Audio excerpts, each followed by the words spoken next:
Salut Fon, Salut Lisson, comment vas-tu? ça va? Ça va bien, ouais. Ah, bienvenue à Canton, hein. Merci. Et là, on est chez Kremer, je t'emmène au bureau pour voir? Ok. Ok. Bonjour, je m'appelle Wang Jianfeng. En France, on m'appelle Fong. J'ai grandi à Strasbourg, mais ça fait 25 ans que je suis en Chine. Je suis le fondateur de la marque de coiffure Kremer en Chine. Est-ce que tu peux nous raconter un peu ton histoire avec la Chine? Je suis né à Hong Kong. Je suis allé en France à l'âge de 9 ans. J'ai fait toutes mes études à Strasbourg, dans la région d'Alsace, jusqu'à l'âge de 22, 23 ans. Mon père disait, ah, il faut que quand tu seras grand, quand tu auras fini tes études, il faut que tu rentres en Chine pour tisser les liens entre la France et la Chine, voilà, parce que c'est mieux pour toi. Et donc, après les études supérieures dans l'école de commerce, dans la logique des choses, j'ai continué de travailler à Hong Kong. J'ai travaillé aussi pour les trading, l'import-export. Et donc, je peux jouer avec mes atouts en langue, français, anglais, chinois. Et donc un jour, tu vois, j'étais bien parti à travailler pour une bonne boîte. Mon père, il me téléphone, il dit, Fond, tu veux faire de la coiffure? On va faire un business ensemble. Je dis, la coiffure, c'est... Tu vois, j'ai un peu rigolé, tu vois. Je dis, mais t'es fou? Je suis pas coiffeur et voilà, on connaît pas. Je suis allé sur le site et là, j'étais époustouflé. C'est-à-dire que j'aimais bien faire la marque. En fait, j'aime bien faire le marketing. Et à l'époque, quand je faisais de l'import-export, avec les usines et tout ça, c'était bien, mais c'était pas ce que je voulais. Et donc, faire de la marque, faire du marketing, c'était mon truc. Il a parlé à Monsieur Kremer qui disait que son fils, il travaille dans une grosse boîte française, et était installé à Hong Kong, il connaît bien le pays. Tu vois, et après, et Monsieur Kremer, il disait pourquoi pas. Comment on fait pour ouvrir des salons en Chine? Et après, on a choisi Canton, il faut trouver une équipe. Et donc, à l'époque, on avait la marque, on avait l'idée d'ouvrir un salon, et bien, il fallait l'équipe. Et donc, moi, je vais passer après beaucoup de temps sur place tous les week-ends à faire du shampoing, à aller dans les salons, chercher les coiffeurs. Et après, j'ai trouvé l'équipe vraiment, je sais pas pourquoi c'est comme ça. Voilà, c'est le destin. C'est 5 personnes, c'est 5 coiffeurs. Eux, ils ont grandi au Canada. Donc, c'est des Canadiens chinois. Après quelques discussions, on a exposé chacun nos idées, comment s'associer. Et donc, c'est à partir de là que l'idée s'est concrétisée. Donc, on avait 3 salons que eux, ils avaient déjà et qu'on a ouvert à partir de ça. Je sais que tu es passionné de culture chinoise classique et tu étudies actuellement le confucianisme. Étant français d'origine chinoise, pourquoi un tel retour au classique chinois?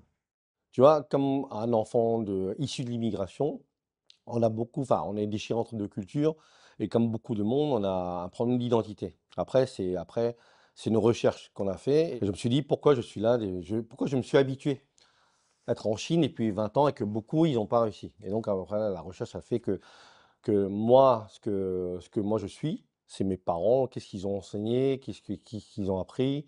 Et eux, c'est les grands-parents, aussi les grands-parents des grands-parents. Et après, je me suis intéressé sur quoi étudier. Je suis même allé à l'école pour trouver la réponse, voilà, du confucianisme en tant que tel. C'est vaste, hein, sinon c'est un sujet très très grand. Le confucianisme, en anglais, on appelle Confucianism. Mais en chinois, c'est pas ça, c'est Wutia. Donc, c'est quoi le caractère Wu? D'abord, on a un côté l'homme, donc on a un côté l'homme, et après, c'est le besoin de l'homme. Donc, je résumerai, c'est l'étude du besoin de l'homme. Quels sont les conseils que tu pourras donner à un jeune qui veut se lancer en Chine? Si tu veux vraiment aller quelque part, pas seulement en Chine, s'intéresser à la culture, voilà.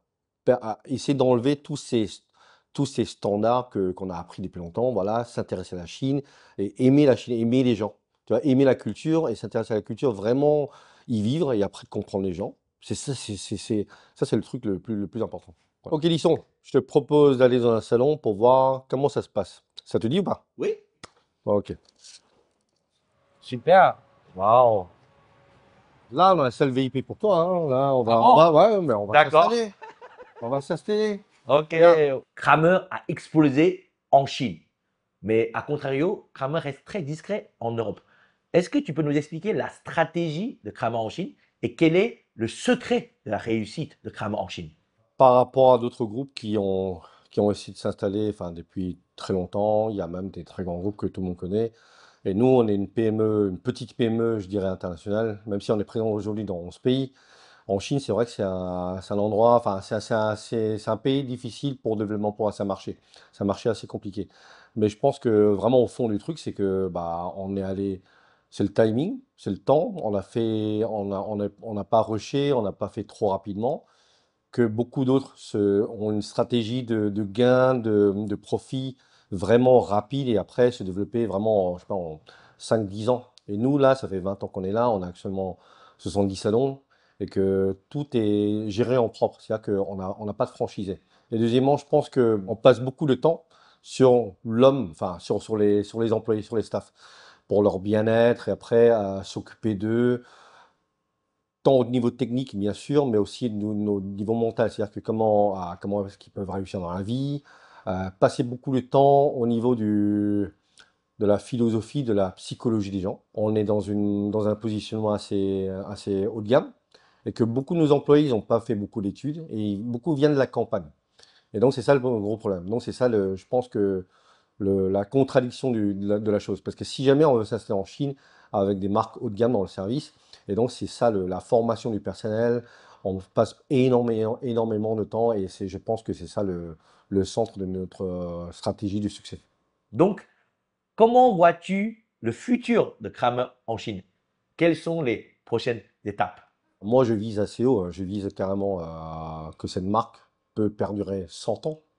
Et donc, les 20 premières années, pour moi, c'est une étape. C'est un autre commencement qui va se passer dans le futur. On a bien pris la connaissance du terrain. La Chine est tellement grande. Là, on va focuser sur la culture de l'entreprise. Donc, on est une marque française, mais on est tous chinois. Donc, c'est quoi la philosophie?